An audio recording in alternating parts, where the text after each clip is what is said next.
நோயினால் அவதிப்படும் நோயாளிகள் மற்றும் ஆதரவற்றவர்களுக்கு உதவும் சக மலேசியர்களின் அன்பும் ஆதரவும் இன சமய வேறுபாடுகளை கடந்து மேலோங்கியுள்ளது.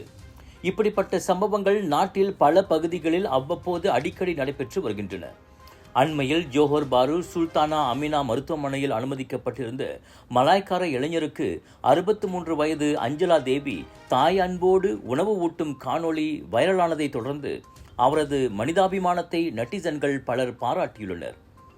தனது உறவினர் ஜெய்சங்கர் மாரடைப்புக்கு உள்ளாகி மருத்துவமனையில் அனுமதிக்கப்பட்டுள்ளதால் அவரை பார்ப்பதற்காக லார்க்கினைச் சேர்ந்த அஞ்சலா மருத்துவமனைக்கு சென்றுள்ளார். அப்போது அந்த வார்டிலுள்ள மலாய்க்கார இளைஞரை பார்ப்பதற்கு அந்த நேரத்தில் எவரும் வரவில்லை.